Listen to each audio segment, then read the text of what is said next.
Entendemos que a inicios del siglo XX en países vecinos como Argentina, Brasil y Uruguay se mostraban ya indicios de un arte abierto a las tendencias internacionales, eso que se hacía llamar arte moderno.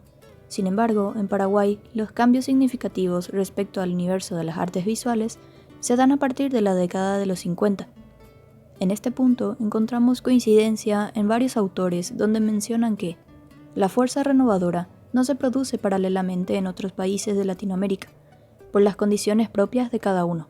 Se va dando a medida que la situación cambia. En nuestro país se dio con retraso, pero fue el momento propicio para que los artistas pudieran mostrar una estética nueva que estaba ya consolidándose en el mundo entero.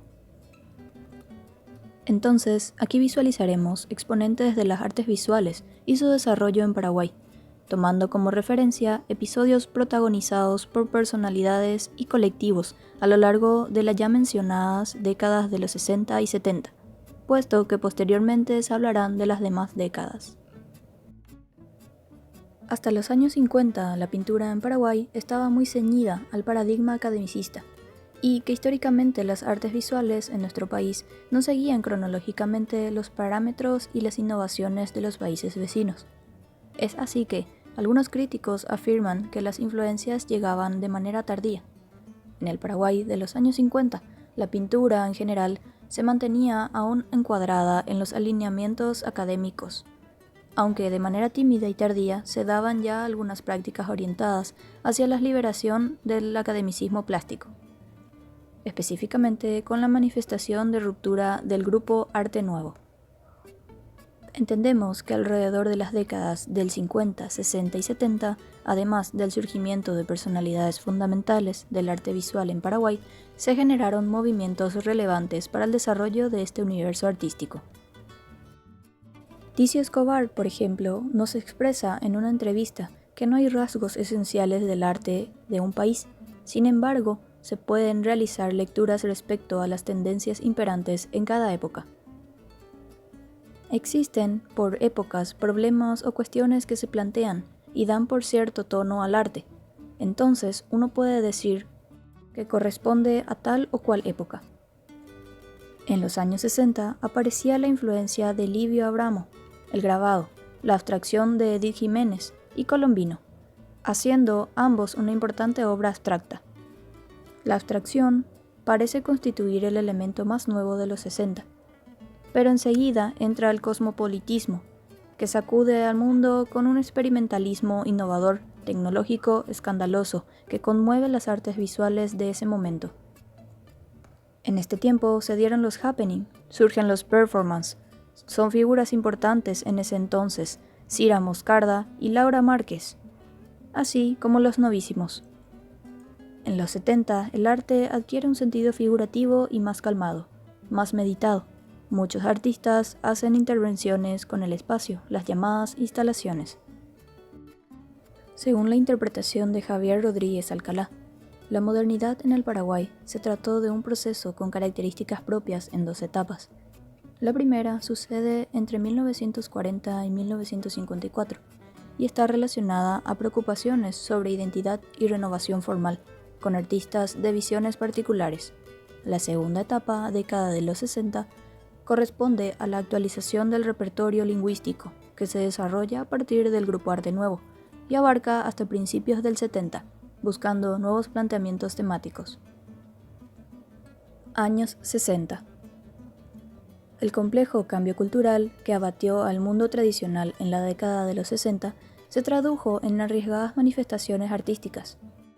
En el mundo de las artes visuales en Paraguay también surgen experimentaciones del arte desde posiciones distintas a la tradicional, entre las que aparece la artista Laura Márquez en 1967, donde realiza una muestra donde presenta 50 estructuras metálicas cubiertas con tela blanca, a la que denomina ambientación y llevaba como título Puertas Inútiles.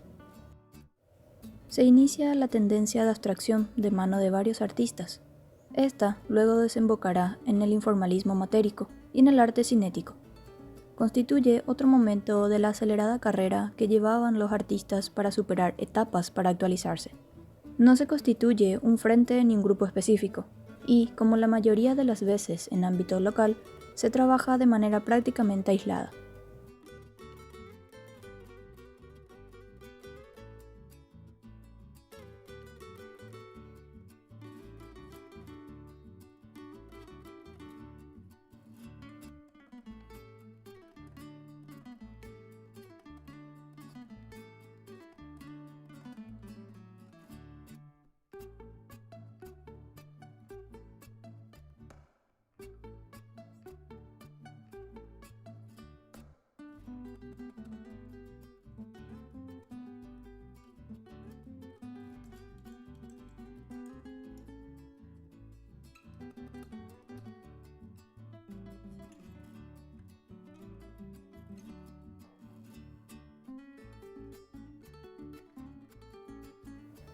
Carlos Colombino comienza su serie de personajes de la dictadura, las silopinturas, ancladas en la vertiente neofigurativa del momento, retratan de manera mordaz o violenta a diferentes personajes de la dictadura, pero también a sus víctimas.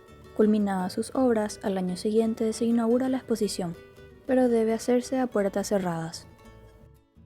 En 1966 ocurre la inauguración del Museo del Arte Moderno. Tuvo dos etapas.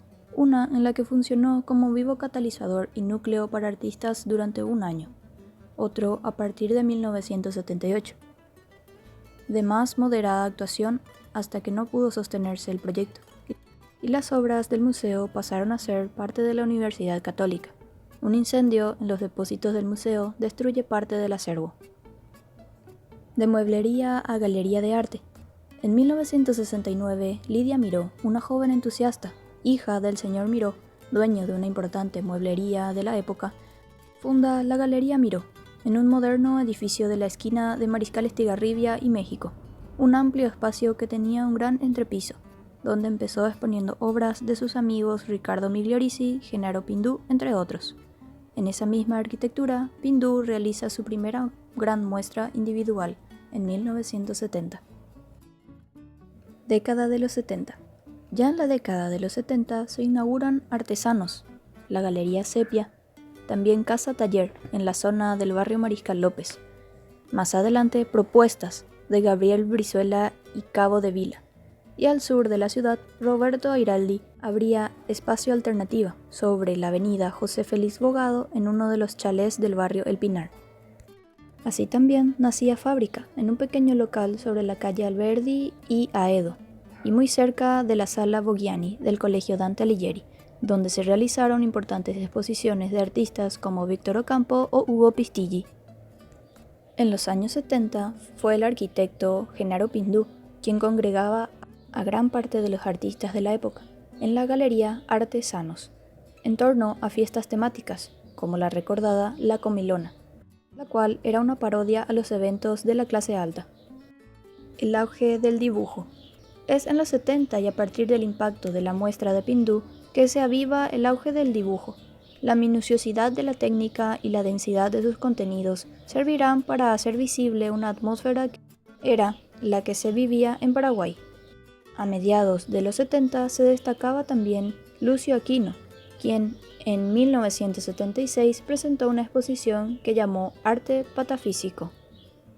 Podría decirse que el arte psicodélico y el pop fueron sus puntos de partida para llegar a un dibujo de características fantásticas, verdaderos viajes por las selvas vertiginosas del inconsciente. La utilización del virome y otras técnicas poco ortodoxas le permitieron lograr efectos insólitos.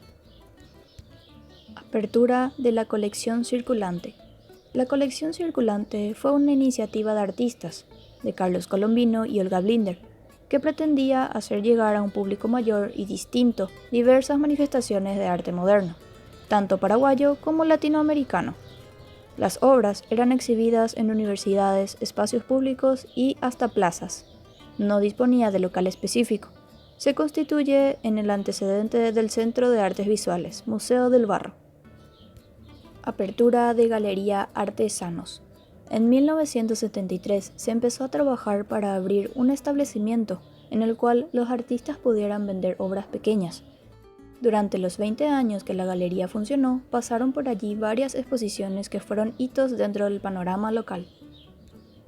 Muestra La mujer en la plástica paraguaya. Josefina Pla decide llevar adelante esta muestra desde una óptica de género, decidida a instalar el hecho de que la modernidad en el arte en el Paraguay fue en gran medida impulsada por mujeres. Inauguración del Centro Cultural de España Juan de Salazar, en 1975. Ha sido un centro que ha mantenido cierta coherencia desde sus inicios. Ha creado un espacio que favoreció la diferencia y que, durante la dictadura, fue una especie de bastión cultural. La Feria del Bosque de los Artistas. El escultor Hernán Gugiari convirtió su casa en un espacio de arte al que bautizó como el Bosque de los Artistas. Allí se escribió una de las páginas de la vida cultural asuncena. En palabras del mismo Gugiari, todos pasaron por la feria, los novísimos, Ángel Yegros, Prat Mayans, Masmussen, Margarita Morselli y tantos otros. Eran premiados en la feria y de ahí se volvían conocidos. El jurado era de todos los sectores y de muy buen nivel. Olga Blinder, Josefina Pla, Livio Ábramo, Edith Jiménez, todos participaron y no había sectarismos. Muestra de Arte y Cultura Indígena del Paraguay, Centro de Estudios Brasileros. En el texto de presentación de Ábramo existe ya el objetivo claro de que se tome la artesanía indígena como parte del acervo artístico y cultural del país. También de que se dé rango de contemporaneidad a las manifestaciones artísticas de las diferentes etnias. Posteriormente, ya en la década de los 80, los artistas reflejan en sus obras signos de represión y censura. Los títulos de las exposiciones, como La condición del hombre o Los derechos humanos en el arte de 1987, los íconos y símbolos de las imágenes realizadas logran y pueden hablar incluso por sí solos del contexto social y político acontecido en el país. Pero esto ya forma parte de otra década que se hablará próximamente. Les habló Solange Martínez, muchas gracias por escuchar.